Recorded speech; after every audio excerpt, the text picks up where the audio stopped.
आज सातारकरांच्या जीवनातला अतिशय अभिमानाचा, भाग्याचा आणि इतिहास जो आपला आहे तो स्वतःच्या आपल्या डोळ्यानं बघण्याचा दिवस हा आपल्या सर्वांच्या जीवनामध्ये आज आलेला आहे। आणि या सर्व दिवसाचं किंवा आजच्या या क्षणाचं ज्यांच्या प्रयत्नामुळं आज हा क्षण आपल्या जीवनात आलाय ते आपले सातारचे सुपुत्र आणि महाराष्ट्राचे लाडके मुख्यमंत्री एकनाथजी शिंदे साहेब, आमचे नेते आणि महाराष्ट्राचे उपमुख्यमंत्री मान्य देवेंद्रजी फडणवीस साहेब, आपले दुसरे नेते आणि महाराष्ट्राचे उपमुख्यमंत्री अजितदादा पवार साहेब, आणि त्याचबरोबर खऱ्या अर्थानं ज्यांनी माझी विनंती मान्य केली आणि साताऱ्यामध्ये छत्रपती शिवाजी महाराजांची ही वाघनकं भारतात महाराष्ट्रात आल्यानंतर पहिल्यांदा आणली ते आपले सांस्कृतिक मंत्री सुधीरभाऊ मुनगंटीवार साहेब, त्याचबरोबर पालकमंत्री मान्य शंभूराजे देसाई, खासदार श्रीमंत छत्रपती उदयनराजे भोसले, त्याचबरोबर सर्व माझे सहकारी आमदार, सर्व अधिकारी, या विभागाचे सचिव मान्य खारगे साहेब आणि उपस्थित सर्व माझ्या शिवभक्त बंधू भगिनी आणि तरुण मित्रांनो, मी सर्वप्रथम आपल्या सर्वांच्या वतीनं आपल्या राज्य सरकारचे तिघही आपले नेते, या तिघांचंही सगळ्यांनी टाळ्या वाजवून परत एकदा मनापासून सातारकरांनी आभार मानावेत अशी मी विनंती करतो।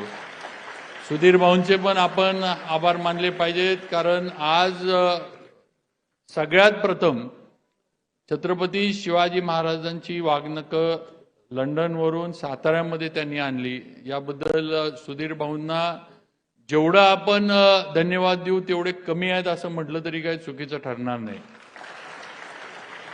आज जसं आता खारगे साहेबांनी सांगितलं की हा आपल्या सगळ्यांच्या जीवनातला अभिमानाचा, श्रद्धेचा आणि आपल्या आयुष्यातला हा अतिशय दुर्मिळ क्षण आहे असं म्हणावं लागेल।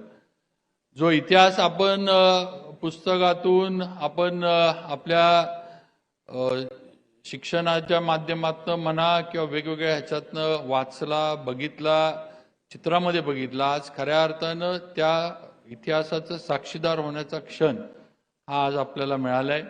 आज छत्रपती शिवाजी महाराजांच्या वाघनकाचं, ज्या वाघनकाच्या माध्यमातून अफजल खानाचा वध केला, आज ती वाघनकं आपल्या साताऱ्यामध्ये आली, त्याचं अनावरण मुख्यमंत्री आणि दोन्ही सन्मान्य उपमुख्यमंत्र्यांच्या हस्ते या ठिकाणी अतिशय विधिवत पद्धतीनं सगळं झालंय, आपण बघितलंय। आणि उद्यापासून आपल्या सर्वांना या वाघनकांचं दर्शन घेण्याची संधी ही आपल्या सगळ्यांना उपलब्ध होणार आहे।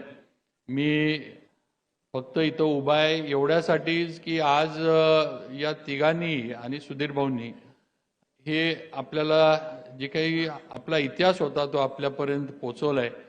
मी मुख्यमंत्री महोदय, आपण, आमचे नेते देवेंद्रजी असतील, अजितदादा असतील, यांना एवढंच सांगू इच्छितो की आपल्या माग हा सातारा जिल्हा काल पण उभा होता, आज पण उभा आहे आणि साहेब उद्या पण उभा राहणार, हे आपल्याला अगदी ठामपणे आम्ही सर्वजण इथं जे आहे ते आम्ही आपल्याला सांगू इच्छितो। आपण एवढं मोठं आमच्यासाठी राज्य सरकारनं जे काही हे केलंय हे शब्दात आम्ही त्याचं वर्णन करू शकत नाही किंवा आभार मानू शकत नाही। आज महाराष्ट्रामध्ये अनेक शहरं आहेत, अनेक मोठी शहरं आमच्यापेक्षा पण आहेत, पण तिथं हा सोहळा न करता आपण आमच्या इथं हा सोहळा केला, त्याबद्दल नक्कीच आम्हाला याचा अभिमान आहे, आम्हाला आपला सर्वांचा अभिमान आहे। आणि नक्कीच आम्ही आमचं काम योग्य वेळेला योग्य पद्धतीनं सातारकर म्हणून करू, हा शब्द या निमित्तानं आपल्याला देऊ इच्छितो। आज आपण सगळेजण आलाय आणि तिघं पण मागितल्यावर देणारी मंडळी आहात, नाही म्हणणार नाही, त्यात मुख्यमंत्री तर सातारचे सुपुत्रच आहेत. देवेंद्रजी आमचे नेते आहेत, ते तर भरभरून आम्हाला दिलेलंच आहे. आणि दादांचं काय बोलायची म्हणजे हे नाही, त्यांचं सातारवर पहिल्यापासून प्रेम आहेच. आणि मी जरी थोडा बाजूला गेलो असलो त्यांच्यापासून, तरी माझ्यावर प्रेम आहे ही पण वस्तुस्थिती आहे. दादा, आत्ता खारगे साहेबांनी सांगितलं की छत्रपतींची वाघनकं असू दे, छत्रपतींचा इतिहास असू दे, गड किल्ले असू देत, या सर्वांचं एक अस्मितेचं नातं आपलं आहे. तर माझी सर्व सातारकरांच्या वतीने एक छोटीशी विनंती आहे. आमचा सगळ्यांचा अतिशय जीवाचा अजिंक्यतारा किल्ला थोडा दुर्लक्षित राहिलाय. जरा तिघांनी मिळून तिथं लक्ष टाका. अतिशय आम्ही इतरांनी एवढं दादा असं फार मोठा आकडा काय मागत नाही, किरकोळ आमच्या मागण्या असतात. प्रस्ताव नाही, त्यात आमचं पोट भरत नाही. 10 नाही, सातारकरांनी सांगावं 10 कोटीमध्ये आपलं काम होऊ शकतं का? नाही. त्यामुळं पालकमंत्र्यांनी दिली, तुम्ही आपण तर काय आपण आमचेच आहात, आपण पायथ्यालाच, अजिंक्यताराच्या पायथ्यालाच राहता आपण. त्यामुळं 10 कोटी हे आपल्याकडनं आले, पण सरकारकडनं एवढे मोठे, तिघं पण एवढे मोठे आहेत, तर त्या तिघांच्या उंचीचं जे काही काम आहे ते आमच्या अजिंक्यतारा किल्ल्याचं आम्ही प्रस्ताव दिलेले आहेत. तर त्या प्रस्तावाला शासनाच्या माध्यमातून अजिंक्यतारा किल्ल्याच्या संवर्धनासाठी आणि त्या ठिकाणी म्हणजे येणाऱ्या पर्यटकांसाठी, येणाऱ्या तिथं रोज शहरातली लोक जी जातात फिरायला, त्यांच्यासाठी आपण आम्हाला आमच्या प्रस्तावाला मान्यता द्यावी. अतिशय सुंदर असा म्हणजे रस्ता वगैरे आम्ही किल्ल्यापर्यंत केलाय शासनाच्या माध्यमातूनच. आपणच गिरीश भाऊंनी आम्हाला खरं म्हणजे साहेब मदत केली आणि अतिशय चांगल्या पद्धतीनं रस्त्याचं काम आमचं केलं. थोडा निम्मा रस्ता तरी राहिलाय, तो असेल, किल्ल्याचं काम असेल, ह्याला आपल्या माध्यमातून मान्यता मिळावी. आणि तसं तिघांनी या ठिकाणी घोषणा करावी की कारण तिजोरीची चावी दादांकडे आहे, पण इकडे दोघांनी पण एकदा ग्रीन सिग्नल दिला की तिजोरी पूर्ण आपल्यासाठी उघडी होईल. नाहीतर चावी म्हणजे नुसतं छोटं काय तर नको आम्हाला, एवढीच विनंती आहे. परत एकदा मी आजच्या या अतिशय आपल्या अभिमानाचा क्षण, अभिमानाचा दिन आहे आपल्यासाठी. मी परत एकदा आपल्या सर्वांच्या वतीनं माननीय मुख्यमंत्री एकनाथजी शिंदे साहेब, माननीय उपमुख्यमंत्री देवेंद्रजी फडणवीस साहेब आणि माननीय उपमुख्यमंत्री अजितदादा पवार साहेब यांचा आभार मानतो.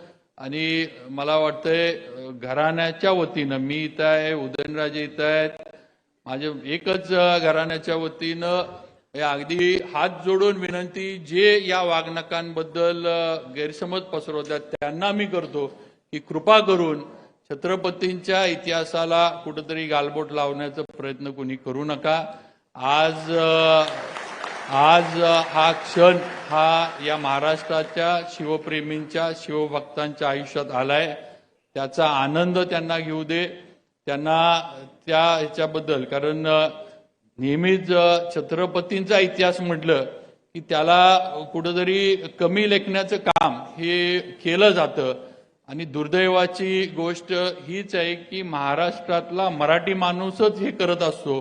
ही मला वाटतं खंत या निमित्तानं व्यक्त केली पाहिजे. बाहेरच्या राज्यातल्या कुणी आपल्यावर आक्षेप घेतले तर एक वेळ आपण समजू शकू, पण ज्या महाराष्ट्राची संपूर्ण ओळख छत्रपती शिवाजी महाराजांमुळे आहे, आज या मराठी माणसांच्या माध्यमातूनच अशा पद्धतीनं कुठेतरी छत्रपतींचा इतिहास हा कुठेतरी वेगळ्या पद्धतीनं भरकटत नेण्याचा प्रयत्न केला जातो. हे थांबलं पाहिजे.